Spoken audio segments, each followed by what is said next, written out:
He's got miles! Oh! Yowza! Hum diddly dee! Yeah. Full Court Press episode 5, back in the studio to talk more basketball, talk more life. So let's get into it. Anything exciting happened this week? Anybody got any stories to tell? Hell yes. On the way here, I was walking from the student center to Grady, which y'all know that we all go to the same school. Y'all might know that, I don't know. But anyways, I'm walking up the hill, and there's this class that's touring UGA. And their teacher, she stops me. And this is like, they're from Noonan High School, apparently, right? Okay. So she asked me, do I play football? So look, for me, I get that question at least 3 times a day. So it's easier for me to cap and say yes, because usually the conversation ends right there. Yeah. If I say, I'd probably get asked that question about 5 times a day. Yeah, you know what I'm saying? Maybe. But so if I say no, I have to explain like why I don't and get into my whole life story. That shit takes too long, right? So I say yes. So she asked me to give a speech to her senior class about how to adjust post-graduation into college. And I'm like, put on the spot. They're all staring at me and shit like that. So eventually I give in, and I give a speech about like how to be intentional in life. This was all today? Yes, right before we got in here, like an hour ago. Like how to be intentional about life, and like even if you're not sure yet, like how to seek the action out. All this like deep ass stuff. So it's about like a 3-minute speech, and this is like outside. People are just walking by, like looking at me, like giving her a speech. How many kids were with her? Probably about 30. Oh my Yeah. God. All from like they're from Noonan, which is like South ATL area type shit. So she asked me. So I told her I played football. So she asked me like what number I wore. Instantly, I kept the line going. I was like 56. You're too deep in now. I said a random ass number, right? And they were like, "Oh no, really? No way." So they start asking for pictures. And I'll take pictures with like 12 kids that think that I play for UJ's football team. Oh my gosh, let's go. And it was the funniest shit ever because like they're gonna go home thinking that they met a UJ football player. And it's no. It's probably right about now that they've Googled you by now. Yeah. So I'm Googling 56 Landon Jackson. I looked up who wears 56 on UJ's football team, hoping that it wouldn't be a white guy, right? Because I would have looked like sus as hell.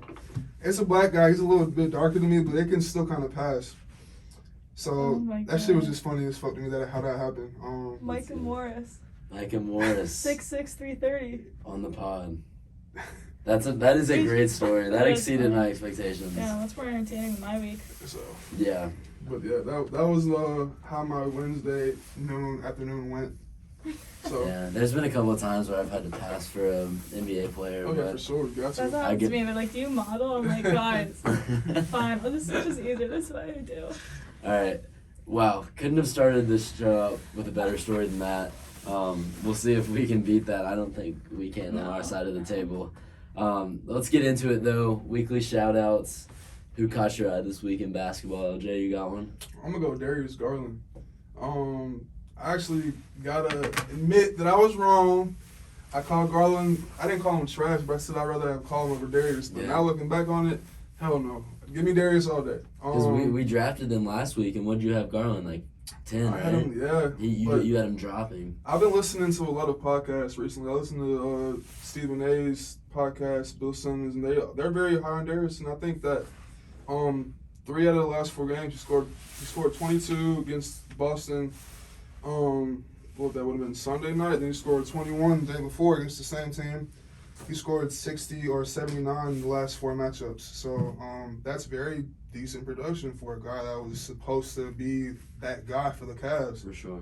And I like to see that from him. So that's my player of the week. What about you, McKenzie or Taff? Either one of y'all. I had a little specific play from last night in the Clippers-Spurs game. Lonnie Walker with a little behind-the-back drive. He just saw stuff. You getting some love. I like to see it. Yeah, I mean, he had 4 points, but 2 of those, like He had the assist, though. It just meant so much more than just 2 points. It just means a 2-point play, though. It was so Wait, hard. what was it behind the back? He was just driving, just like his defender's on his right, like by the basket, and just behind the back, like trips him up, and just I don't know. It was clean. I like that. I haven't seen that a lot, so I like that. Yeah, gotta love the behind the back. I've tried that on my mini hoop. It hangs on my door, and I can never get it because you have to be in the air. Was he in the air when he went behind it? No? Okay. We'll play it back. Just take my word for it. I will. Yeah, I will. I'll definitely go back and check that out. My weekly shout out is going to go to Steph Curry last night, who balled against the Brooklyn Nets. Can't wait to get into this. We're going to get into this game, and I guess this will be a good transfer. But Steph Curry went off for 37 points, 9 for 14 from behind the arc. He just doesn't miss. He's a splash, bro. You can't deny it. I like how he's smiling like extra hard by saying that right now. Best shooter of all time, and he proved it last night, getting MVP chance in the Barclays Center. That is so disrespectful to Kevin Durant and the Brooklyn Nets. In Brooklyn, you're chanting MVP, and it's not about your best player who's leading the league in scoring. It's about Steph Curry, who had a hell of a night. Heavy Warriors. I don't know if it was a Warriors fan crowd or just a Steph Curry fan crowd, I don't know. There was a lot of noise. They need to figure that out. All my friends love New York say that no one's a Brooklyn fan. Like unless you're like in Brooklyn. Which is very. Yeah, I mean that was nuts. Steph Curry ate the 3-point line for breakfast. He was shooting it was so impressive that he can pump fake from 35 feet out and then reload and make the shots he does. It's so hard. It's just so hard to do. He makes it look easy. Back-to-back threes off transition. He made a shot after the buzzer just for kicks, just drains it. As he always he does. Couldn't stop. It was nuts. He's so fun to watch. And I mean, that game was probably one of the biggest games of the season up to this point. Maybe the biggest after the big 2 games that kicked off the season. The Nets were favored at home, and the Warriors went in there and beat them by 18 points. Yeah. I mean, at the half, it was great competition, and it was throughout the game, but it wasn't what we expected, Steph and Durant trying to both prove they're that guy. Harden's kind of like, hey, I'm over here too. Not really. But then in the third quarter, I mean, I think they outscored the Nets 35-18, and the buckets were just flying at that point. Yeah. Durant had a season low 19 points. He did not show up in the big lights, but to his credit, he didn't have any help from anyone else. I mean, James Harden, who's supposed to be a part of this big 3 with Kyrie, who hasn't even played, that's a whole different story. James Harden didn't even score in double figures. I mean, Kevin Durant is not getting any help from his team, and he's struggling right now in Brooklyn. Right, and you talk about the matchups from that game, Wiggins covering Harden and Draymond covering Durant. Yep. I mean, they did a great job, both of them on both ends. Kept Durant to 6 for 19. Wiggins obviously did a great job too. I think the Warriors obviously are getting their rhythm offensively, but we're not talking enough about how they are defensively too. Yeah. And they're becoming a really good defensive team. Yeah, I mean, Draymond's always been known as their defensive guy. But anyway, Wiggins put the clamps on Harden. I mean, they kept Harden out of the lane. When you keep him out of the lane, what does he have? Not much. Yeah. Me and Kens play footsies every single podcast for some reason. We always this little part right here, y'all. We keep trying to argue over it. Anyways, going back to James Harden now. Here's the thing that I've noticed with James Harden, right? When he was younger, part of his skill set was having that explosive first step and being able to get by people, which caused people to ease up and have to play a little bit back, and then that would open up his step back game, right? But I mean, James Harden, he's gotten a little bit, in my opinion, a little bit too heavy. Only because I'll say this, he's lost that step. Yeah. He's lost that step, so it's harder for him to get that separation. And now with the adjusted rules that we see with the no handshake type of shit, he can't get away with using his strategy to the effect that he had before, and now he has to rely more on being an athlete. Yeah, I mean, which if we're gonna keep it a buck, we haven't seen him be an athlete in a quite long time, in some time now. Yeah. It's definitely not his stride right now. I think he's second in turnovers at 68 behind Russ, who's at 69, I'm pretty sure. In the league? Yeah. How are Russell Westbrook and James Harden leading the league in turnovers? Yeah, two guys. They do that every year, though. That's always the top 2 guys. Two former MVPs. Yeah, I mean, you build your craft around something, and turnovers doesn't seem to be it for either of those. I will say this, though. Great scorers find new ways to score. James Harden is a top 5, in my opinion, a top 5 scorer of all time. All time is bold. All time. All time is offensive bold. threat, he's a top 5 player of all time. See, there's guys that we feel like we're making excuses for about this whole foul rule, but then you have guys like Steph Curry who's simply only getting better. Yeah. So at some point in the season, how much sympathy are we still going to have for these guys? At what point is Harden have to be like, figure out your game? And I mean, I'm even contradicting myself. I said last week these guys work on the same craft for 8-9 years to perfect a certain way to play. Now they have to re-evaluate, which is tough. But at some point in the season, the sympathy is going to have to go for guys like Harden. Especially in Brooklyn. I mean, I'm starting to hit that panic button. I know it's early, but they did not look good last night as a team.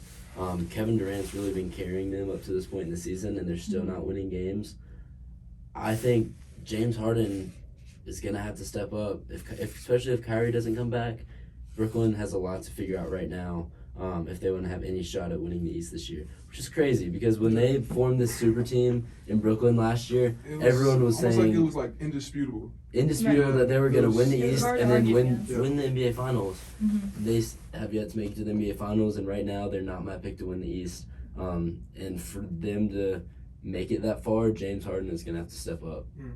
And other guys around him. I mean, thinking about just last night, comparing, your star big shot players, Steph is playing the game as if he's not that hot shot guy. He's on the ground, he's scrappy, going for balls, even though he's scoring 30 points in 37 minutes. He's still playing 110%, which a lot of, the it guys on the team don't really give that same defensive, scrappy mentality.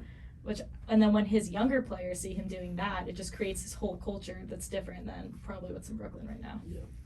I don't like getting on here and giving Curry that free press every week, even though we are the full court press, but giving him that free press.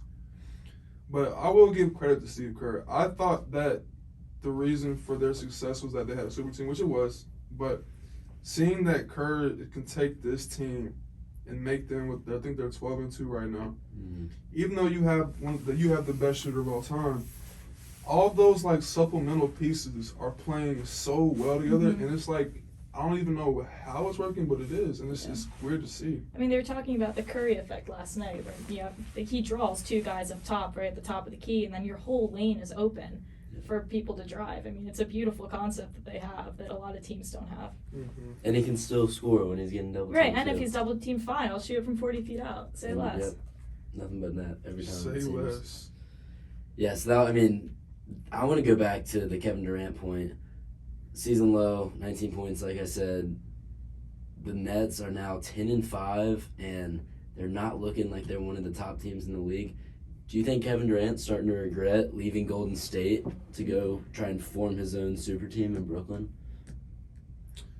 No, because I've seen that meme too many times of KD with the little picture, this is what I'm taking my talents to next type shit.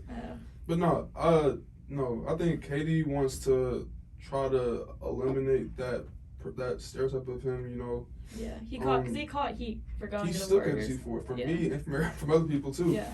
But I don't think he regrets it. I think that they need to figure it out though. Yeah. Because KD's not the type of guy to have any reservations about anything, right? Yeah. If he feels some kind of spite towards you, he'll voice that.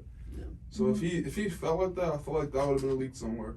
You know what I'm saying? And he also signed up for a team that was going to have Kyrie Irving on it too. So if he were to know that wasn't going to be in the play anymore, maybe he would have thought differently. But yeah, from what I've heard, KD was set to go to New York to play for the Knicks, not the Nets. Kyrie said, I'll join in with you if you go to Brooklyn. And then they got James Harden on board too, and DeAndre Jordan. That was the original plan, and obviously that looks good on paper. That looks good up front, and it hasn't worked out. And I think Kyrie's been the guy that's been letting him down up to this point. I think that he's not playing right now because of he won't get the COVID shot. That's a conversation for another time. But overall, Kyrie Irving and James Harden have let down Kevin Durant because he can't do it all by himself in a league where everyone has their superstars and their super team. And right now it's just the Kevin Durant show, and that's awesome. He's leading the league in scoring, but that's not enough to win you the NBA Finals, and it's not even enough to win you the East right now. Right. The irony behind all this is that he leaves Golden State to form his own path. Does he accomplish that by joining up with James Harden and Kyrie Irving? I don't think so. It's ultimately, what does the goal? No, I agree. At least, you know what I'm saying? You're leaving the super team go make your own to not be that guy, and then yes, you know what I'm saying. Then you leave there and do the same thing. I think it's fair to Not say worse. that the super team that he left to leave the super team, he joined an even bigger super team Exactly. with That's James what Harden and Kyrie Irving, like you were saying. Yeah. So if this point, I don't know what his plan. if this point is to say that he can do it alone, like that doesn't prove that point at all. I guess this would be his chance to do it alone because Yeah, now, Look, bro. whether he likes it or not, whether how he he is likes it or doing not, it. yeah. I don't know. It's been. I mean, they're still 10-5. It's still there's a lot of basketball to be played. James Harden still has time to figure it out. But I'm definitely starting to worry after getting embarrassed last night in their home arena as 3-point favorites, and you have a guy come in and get MVP chance. That's not. Crowds. That's on the other side of the country, and he's still getting those MVP chance. What was up with that? Why was there? Is just everyone like a Steph Curry fan? Like, why was there such a prominent presence of? I feel like I don't know. Or feel like half of it have to do with Brooklyn not really having fans. That's definitely a big part of it. Brooklyn doesn't have a solid fan base. I feel like Brooklyn people go to that arena just to watch NBA basketball, not I necessarily think like so too. us Brooklyn fans. I think so too, and maybe it could have been some New York fans getting in there and kind of mocking Kevin Durant by chanting MVP for Steph. I think it was just basketball fans, and basketball fans tend to be Steph Curry fans because he's so fun to watch. Yeah. Except for LJ, he's the one exception to that. Brooklyn is like they don't encompass enough cities to have a fan base, and that's their problem. Like they're one city. Mm-hmm. The Knicks have a whole island, like a whole region of the Northeast behind them, Mm-hmm. and like unless you're Jay-Z, you're not gonna be a Brooklyn Nets fan. You know what I'm saying? Mhm. So Right.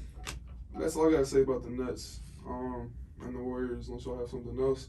If not, we will head right on into our next segment. We're gonna talk about the Duke players getting arrested earlier this week. I believe it was Monday night.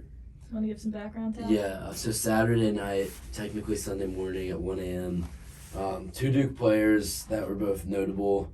The first being Paulo Banchero, we talked about him in this podcast before, projected potential #1 overall draft pick next At the year. very least, top 3, right? At the very least, top 3. I'm saying potential hesitantly because I think he will be based on what we've seen so far this season. He looks very good. No, he played last night. Oh, we did. Yes, Yeah. he played last night. He got 10 it gets points. better. Yep, Yeah. there's a lot of tea in Durham right now. The second player was Coach K's grandson. Basically, he got a DWI for driving Saturday night. After drinking, he blew a .08, which LJ and I did some research because we got a little heated into this before the pod. It's roughly 4 beers for his Yeah, about size. 4 beers, yeah. 3 shots, however you want to look at it. And he got arrested with a DWI, and then Paulo Banchero, the All-Star, got arrested as well for assisting a DWI, even though he was drunk too, but he wasn't behind the wheel. They both got released. And it was his car, right? And it was Banchero's car. Right. So that's another reason of why you Nice. think it was he was assisting it. Mm-hmm. So I kind of want to open it up to you guys what you think about it, just because obviously Banchero is going to be an NBA, a big name in basketball for the next 20 years, and Coach K's grandson and Coach K's last year. It's definitely a big story to bring up. So what do you guys think about it? This is the thing that's interesting about this story in particular, right? These two guys that got caught up in this are two, like, notable names. Mm-hmm. One of which is Coach K's grandson. Like, that's a big deal. Yeah. And Banchero, he is probably going to go top 3, right? Does that play a factor into their lack of consequences, as I'll put it, right? I mean, historically, we all know that D1 athletes at big schools like this, I mean, it's nothing new getting compensated for things. What was the result? If he played last night, then what's the deal? They got released, and their court trial is in early December. They got cited and released, and they have trial next month. But also, we didn't mention that. I don't know how to pronounce his name. What's the grandson's name again? His name's Michael Severino. Michael Severino. So Severino turns 21 in March, and that is what I feel like, especially Tad, feels like that was kind of reaching to marking with the DWI. I mean, as a cop, you have to go by the rule book. Like, you have to do that. But at the same time, there's really not a lapse in maturity from November till next March. It's a 4-month difference. So, like, for you to, like, be on somebody's ass in the media, just be drilling this kid, kind of fucked up. That's my biggest thing is how they've been portrayed Right. all over ESPN. They're probably the hottest topic in college sports right now. I mean, they're basically out of high school. Like, these are, like, kids. Like, I feel like, What do you mean? I'm just saying, like, half of me is like, kids do stupid things. Like, Yeah. if they weren't under the media light, like, they wouldn't get the shit that they're getting right now. I like But- how she's calling them kids that are the same age. They're older, technically. Than us? Whoa. LJ and Severino's Severino's, same age yeah, same age as you. I'm 20, by the way, You're guys. Y'all are 19, 22. 20. So Yeah, we're all 20. Ken's actually the oldest in here, I think. It Really? is what, February March. 16th, March 16th. Oh, so I'm older by like 3 weeks. Cool. So you Regardless, half of me is I'm like, the superior we're dealing with dude, so- college kids who are idiots. College and kids college kids get to be justified idiots in any other spotlight than being an athlete. But half of me is also just like, there's a difference though between being a justified idiot and doing something illegal. And then, I agree. Which is drinking and driving, which is what he was doing. I feel like there is really no excuse for what they did because they should know what type of circumstances they are in. They know Yeah. that I have the potential to be the number 1 overall pick. You know that your Coach K's son, grandson, everyone knows who you are. So I'm kind of like, you should know what position you're putting yourself in. Well, here's the thing, though. They weren't technically drinking and driving, though. His only offense was that he was a minor, right? Mine, yeah. If he had been 21, it would have been no issue because he would have been right if at this, that if limit. this happened 4 months later, Yeah, he would have gotten written up for not coming to a complete stop at a stop sign. But it's 1 a.m. on a Sunday morning. Right. I'm pretty sure no one was on the road Yeah. because it was in the Yeah, middle you're of drawing a attention to neighborhood. yourself at that point. And Not intention. I I mean, s- half of me is like, they did the right thing. Like, he was like, I can't drive, you drive my car for me if you can drive. I'm like, cheers to you, but also you have to know what type of situation you're in. And There's they definitely have to some- know what type of spotlight they're Definitely some peer pressure involved. Yeah. I think because the best player in the country is coming up to you asking if you can drive him home after you're not. He was fine. He blew a .08. I'm sure he was still able to focus behind the wheel. in. Yeah. I don't know. D1 athletes, they've got to have a low tolerance, though. I was surprised That is that Ventura didn't get more consequences because, from my experiences, when my dad used to be cop when he was like 20 to 30ish, they usually charge people that aid and abet in crimes a lot more than the actual perpetrator. Especially when you're dealing with like a minor involved, right? Yeah. So since he's 21 and he like contributed right to the kid, being drunk in the first place and then driving, like he usually gets charged hell of a lot more. But something fishy that kind of feels about this story to me a little bit. Like they're not telling us all the details. I feel like, you know what I'm saying? It could just be because they're Duke players, or it could just be because it's kind of new, so they don't want to police it. Yeah, the university's definitely working Yeah. with the cops to keep it on the DL. I don't think the story itself has much more to it, but the fact that they are Duke players plays a lot of gray area into the whole consequence of it. And then, like we said, Boncaro started last night. So the reports came out last night of what happened 2 nights prior. And then Boncaro starts, gets 10 points.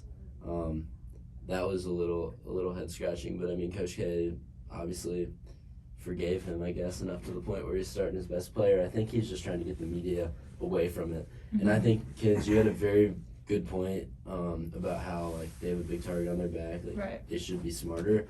But I still am a little upset with how the media portrayed it because those guys, they made a mistake. They're 20 years old, 19 years old. They open up ESPN and that's all they're talking about. They're talking about them, what they did. I wish that there'd be a little more sympathy for these guys. Right. I almost don't want to. I feel guilty wasting more breath on it, but I can't Yeah. imagine being a 45-year-old professional analyst shitting on these 19-year-olds for having 4 beers. And it's just for clickbait. It's That's, Right. I was just about to get into that. That's ESPN's goal is to get the click count, right? And that's going to get clicks. That's going to get views. That's going to get the press. So I understand why they're doing it. Do I agree with it? Not really, but that's just how it It's goes. not like they're fishing for clickbait though. It's ESPN. That's what frustrates me. Yeah, I They agree don't with that as well. need- They don't need the press. They don't yeah. need to be belittling these kids. I don't know. Yeah. All right, that was a fun little rant, and we could have gone on for much longer because there's a lot of controversy, a lot of, I guess you could say, ways to look at how the media should portray these minors. Mm-hmm. And if y'all have opinions, by the way, feel free to put them down there in the comments as well. For sure.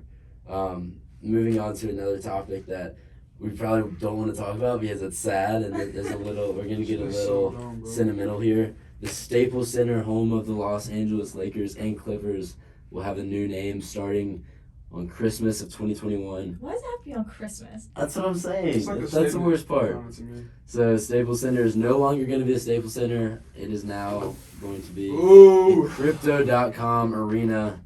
What a ring. Crypto.com. It's At not, least it's not just the make it same. crypto. Like, Yeah. why are we putting the .com in front of it, bro? Yeah, I've been trying to see what people are saying about it. A lot of people are like, we'll just keep calling it the Staples Center. Some No, people are like, call we'll it call Staples still. it the Crip. The crib. I like that. I like that. No. Like the crib. If Crypto.com was its own new stadium, I would call it the Crip. But you can't replace the Staples Center. I'll refer to it as the Staples Center. Staples Center is the second most recognizable venue in the United States, like sports, besides Madison Square Garden. Wow. I can't get myself to call it Crypto.com arena. Like, it just sounds Yeah. like Do we know stupid like as fuck. the dollar figure on that? Like what Yeah, it costs? so Yeah. I can't even wrap my head around how much money it has to cost. so no financial terms were disclosed, Ugh. but sources are saying that it was a $700 million investment by Crypto.com, 20-year deal to get the name of the home of the Lakers. It will no longer be the home of the Clippers because they're moving into another arena in Los Angeles whenever that ends up being built. But Steve Ballmer dropped the bag on that. But yeah, it's a lot of money. It's the biggest, if that is true, $700 million, which is what everyone's saying, even though it's not confirmed. It'd be the richest naming right deals in sports history, and I think the Staples Center deserves that price. Let's do a quick math check on that. That's $35 million per year for just your name on a venue. I think that speaks to the We could do impact of sports. We could do a whole episode on the amount of stupid money in this industry. Yeah. Like it is just It's you can't even wrap your head around. Even just within one team, within I don't know, all of it is just so insane. Just the way we casually talk about like player salaries and stuff, like we have to like really think about how much money, especially like college kids, like Yeah. Like just 20-year-olds. I think the best life would be just riding the bench of an NBA team, being that last I guy. don't know. You don't get hurt, you play around in practice, and you're just making No. millions. I'm just Millions. with you on that. I'm No. with kids.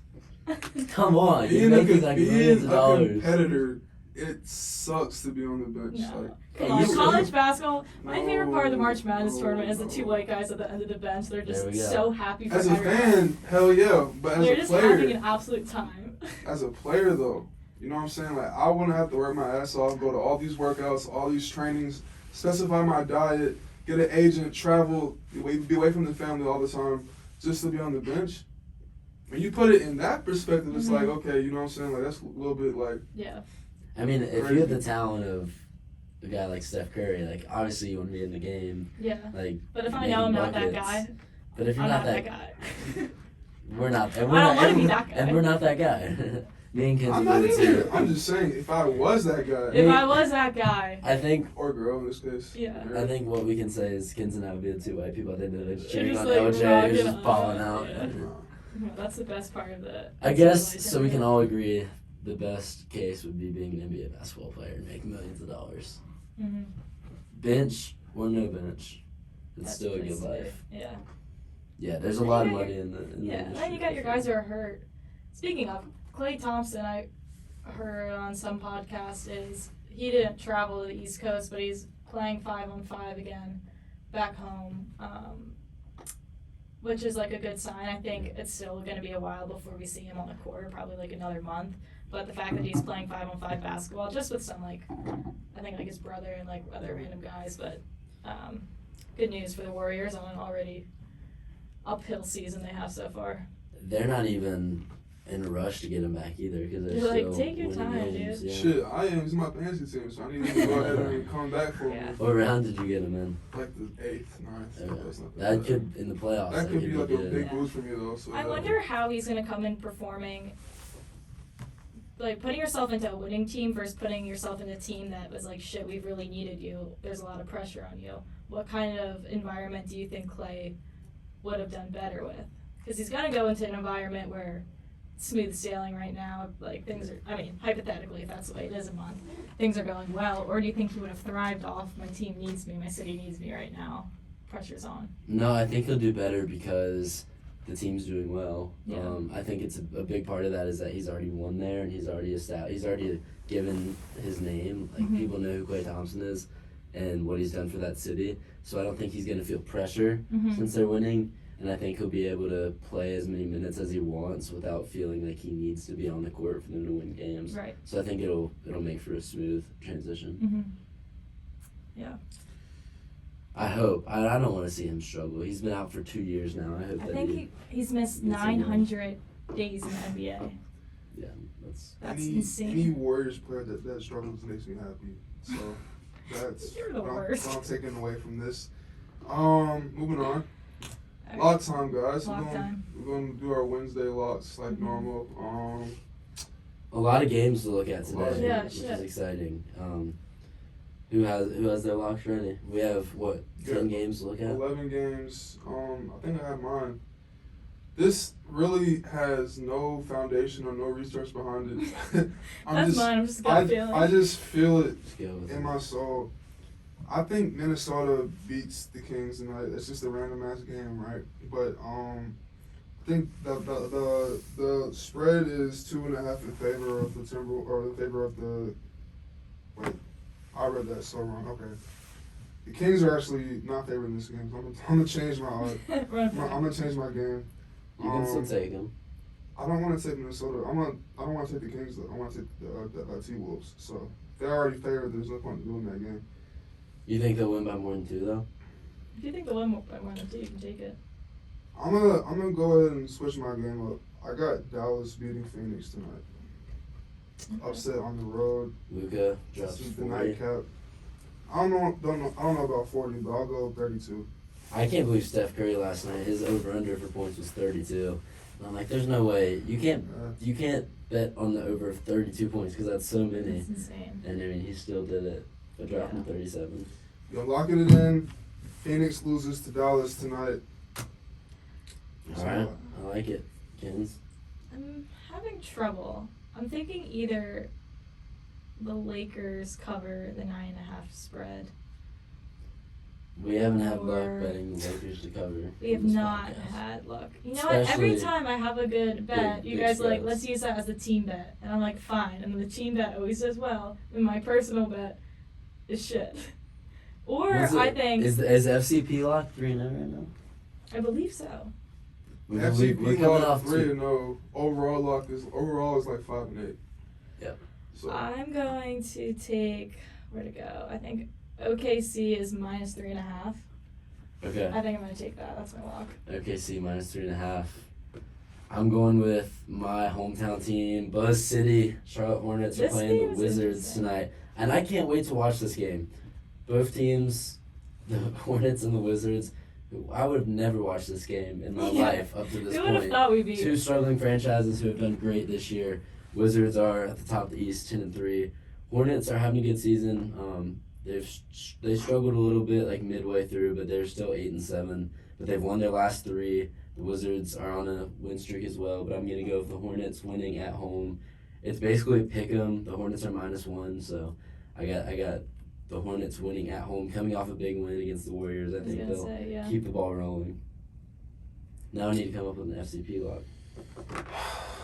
I'm done with the Lakers. They never do anything good for me. Oh, hell no. We're not betting the Lakers. here's After betting them to cover 13.5 point spread against the Thunder and Yeah, they God lost. forbid. Brooklyn is favored by 10 against the Cavs. I'm tempted to go with that because they're gonna have a bounce back game from last night. I think personally, that might not be the consensus, but Are they home again? I'd be scared as shit to I'd play be in scared. that home stadium again after what Yeah. happened last night. And the Cavs are coming in hot too. The Cavs have been playing well. Shout The out Cavs can effing pull it Boomer. off, I think. It's not impossible. The Cavs are kind of being slept on right But do now. we feel They are. confident about that though? That's the thing. Do we ever feel confident? I don't feel confident enough to bet Brooklyn -10. That's what I'll say. I don't think. I have confidence in the T-Bulls beating the Kings by 3. I'll take that. I thought about that. I could get behind that. Should we ride Ant-Man? Yeah. This one's for you, Ant-Man. Cat, Ant, and whoever else. D'Lo. Alright. Does Gorgie James still play for the T-Wolves or no?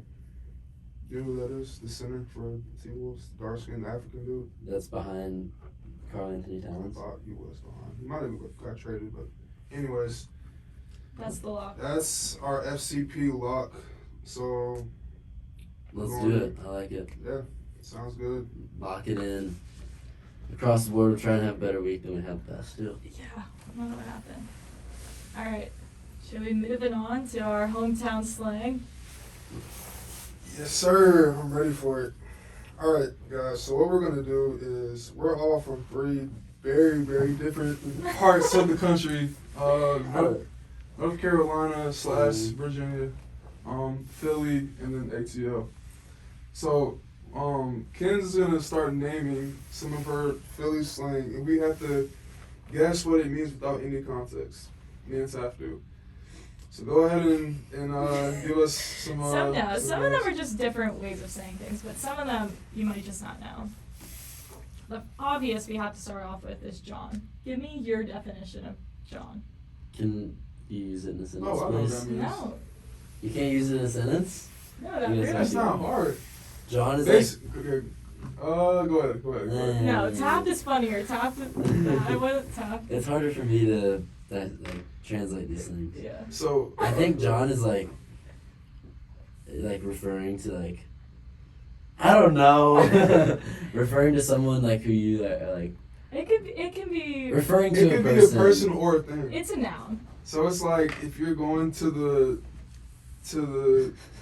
the store and they have some fire barbecue, you could be like, this John slaps or shit. You know what I'm saying? Something along It can those be lines. replaced with really anything. It's just when you can't think of your other word. That was an easy one, though. I thought it was I gonna be was way stuck. harder than that. I thought it was referring Do to you guys a know what a person. jitney is? No, A jitney? that sounds like some bird or some shit like that. A A jitney. jit- Yeah. I know what jit means. I don't know what jitney means though. A jitney. It's like a little bus kind of that runs Why don't you just call it a bus? because it's called the jitney. Also, this transitions into the jitney runs down the shore. And that's what we call the Jersey. Jersey It's down the Shore. shore. Are you like the highway that goes down the shore. No, it's just are you going down the shore this weekend? Are you going to the beach this weekend? In a text would be are you going DTS down the shore? Oh, interesting. That's Yeah. cool. I like that. Next, We don't really have that for North Carolina beaches. Jimmy's. Jimmy John's. No, The sub place. wrong. I don't know what that means at all. I already guess. Is it a Philly cheesesteak place? No. It's like an adjective where you describe something. What the fuck? It's sprinkles, but we call them Jimmy's. Like on ice cream? Yes. Like donut sprinkles and ice cream sprinkles. The chocolate Jimmy's, sprinkles. Interesting. Like rainbow, or are we talking chocolate? Chocolate. Chocolate Jimmy's, that's all. Moving on. Okay, I didn't realize this, but you guys don't really have water ice down here. Water ice? Yeah. The fuck. As opposed to what kind of ice? Water ice, gelatis and Oh, gelatis, yeah, the water ice, yeah. You mean snow cones? No! Oh my god, slushies? this is too good. No, it's its own thing. Rita's water ice. Or it's bro. shaved ice. Water? You call that water ice? Yeah. No, it's But it's Italian not ice. Yeah. It's not. Italian So ice. That's why we're here. That's why we're having this conversation. Luigi's, yep. Okay, Yeah, referring Luigi's Italian ice. to Yes, water ice. cheesesteaks. When I say wit or without. Without. Implying what? It's not The onions. Yes! That's what I was thinking too. Let's go. Are we a tap? I would definitely would have said cheese. But Okay, other staples. Well, Wawa that's an essential. Wawa is like, I've heard of Wawa. I hate when it gets called a gas station because it was Wawa before it was a gas station, but like really Really? like a really like quality bougier golden pantry. But they You wouldn't sell have those down here for real anyway. and they Golden sell Pantry. hoagies. You guys know what hoagies are? Yeah, so like sandwiches. Yeah, like Like a sub. sub. Yeah, but way better. The bread in the north is just better. Like bagels, pizza, hoagies. Like bread here is really just not good.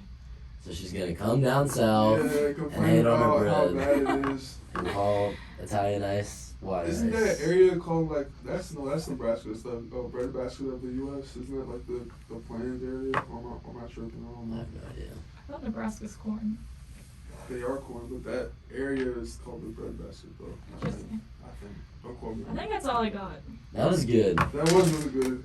I appreciate That's all I can think of off the top of my head. I'm sure there's more. All right. I do have some, but you go first. All right. So this is more like a question of like, do y'all know the knowledge, like the fundamentals of ATL culture? So if you guys walk into an ATL wing spot, what's the order? Naturally, as we do. What's the order? That's a good question because as a wings advocate, There's like one There's only one answer. uniform Yes, there's one order answer. in all of Atlanta. There's one Hot. answer. which refers to Buffalo. Not even close. Honey barbecue. How I'm is not there gonna one guess it. uniform order? It's just the culture. It is though. Really? I have no idea. That is unity. I don't know if I've ever I mean, seen Talk you'll about a have, city you'll, riding behind you'll one have thing. some diversity here and there, but like for the most part, it's 10-piece lemon pepper sprinkle I love with the lemon peach Sprite. pepper. That's the order right Peach there. Sprite? Specifically with a peach Sprite. That is heinous. Peach Sprite is The gas. fuck? Peach Sprite is gas. Lemon Y'all had it pepper, before? I'll get Everything you. about that is. Have y'all had it no. before? Yeah, but I like abused Sprite in like middle school and I can't look at it. No. anymore. Have you had Like, peach Sprite though? I can't do. No, I feel like that's like an alcoholic drink, I but was you're gonna not getting say. any of the benefit of the alcohol in Yeah. it. You're just having like a shitty mixed drink. No. That's the order. All right, I'll get behind lemon pepper. Moving on.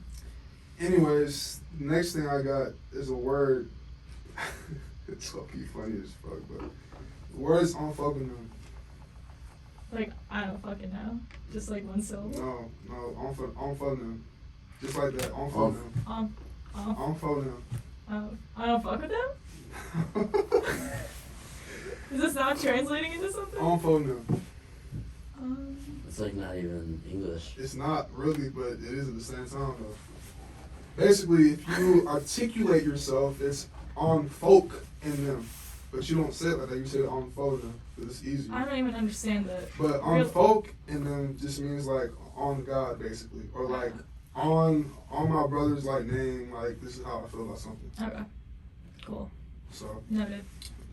some other stuff. I got two more. Y'all know what slimed out means? Drunk? No. Tired? No. You were closer with drunk than you were tired. What is Crossed? No. it? Can you repeat the word? Slimed out. Slimed out? Yeah. Hungover? Out of it? No. We give y'all one last guess and I'm gonna just say it. No, maybe we gotta.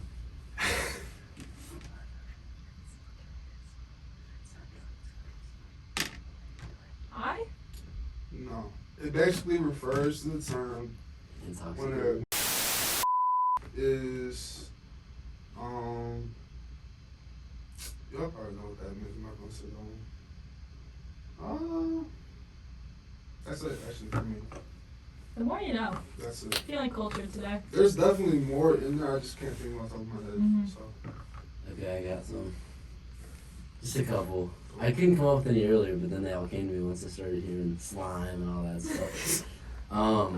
hey, clip that. Somebody clip that. The first. Slime. Alright, the first is commode. It's toilet. Yeah, my parents said that. And I hate when Okay. they say that. That shit is, I hate it. No, I hate it too. They call toilets commodes. I gotta use the commode. What does that stem from? Like, I don't know. It's just I think it's an older people thing. Yeah, definitely. I wish you would have let kids. Yeah, I should let her guess guess. like that. The next Yeah, I had no idea. is the next is the Porter John. It's not like the same thing. No, that's the same one, right? No, No. 40? Porter John. Porter John. It's AKA Commode. That's what he just Oh, said. Yeah, It's yeah, like no, another you're cartoon, right. You're Yeah. right. Yeah. But you said no. You were like. Porter John Commode. I wanted to see her struggle with it, but you got it. Cattywampus. Cattywampus? Cattywampus. Yeah. All the most like old Southern things I've ever heard in my life. These are things that I wouldn't say these Nah, like you for the should- record, I've never heard that but this is before in like my life. things that I'm gonna hear when I go home for Thanksgiving. I have zero idea. Cattywampus. Cattywampus. That sounds like Is it some like a place? joke for like a mustache or some shit like that. Not a place. Cattywampus. It's an adjective, actually. Cattywampus. Really? Cattywampus? Cattywampus. Like whack, basically? Like, yeah, like crazy. No. Like that is like out of this world. That's cattywampus. You wouldn't describe someone cattywampus if that helps. Is it like hot, cold weather? No. It's I when don't know. it's when something's not straight, so it's like diagonal. Or it's like it's hard to describe. Damn, Maybe that the- line. Talk about That line's just cattywampus. cattywampus. I mean, come on. Cattywampus is a fixture in everyday Southern speech that describes something that's askew or diagonal. Everyday Southern speech. Might just be a NC thing. Cattywampus. So like you try setting something up, but it's like not straight, it's crooked. It's cattywampus. Interesting. Yeah, that's all I have for you today. I think That's all the time we got. Kins wins with the with or without I should have water came. ice. I should have came up And it's prepared. pronounced Witter Ice. It's Witter. Water ice. Those are like the hardcore Philly accents. And my No, grandparents are like Witter. For our hometown visits on the Full Court Press Pod, I'm glad that I'm now Now you're prepared cultured, yeah. for the water ice, and I will probably ask for my cheesesteak. We're gonna have soft pretzels. We're gonna have Witter Ice. We're gonna have cheesesteaks. Soft pretzels are a thing down here too, though. You should It's find a bad. good spot. No, it's not. But the You rest have of the to brand- find. You have to I don't find know if a I've good ever had a place. good. This is I've gonna never had a sound good crazy. bagel in This is the gonna city sound before. crazy. Or below QT has fire soft pretzels. Quick Trip. You have to try it before you like I've it. bro. had like. No, you Is that have the to gas have- station? Yes, Quick Alright, Trip. I'll give it a shot. There's one on ATL Highway in Athens. Go check it out. I will. Other than that, y'all, that's gonna do it for today's podcast. Hope y'all enjoyed that content. You should have liked and subscribed to this YouTube channel, and also follow us on TikTok, Twitter, Instagram. At some form of Full Court Press. We'll have that in the description. Other than that, anything else, guys, from y'all? That's it. Next week we will be all in our hometowns. I'm excited for that episode. That will be from Zoom, but it'll still be fun to show. So May Ready have for some it. special guests. Who knows? Stay tuned. stay tuned for that. Otherwise, we're out. My See ya. head definitely on the shot.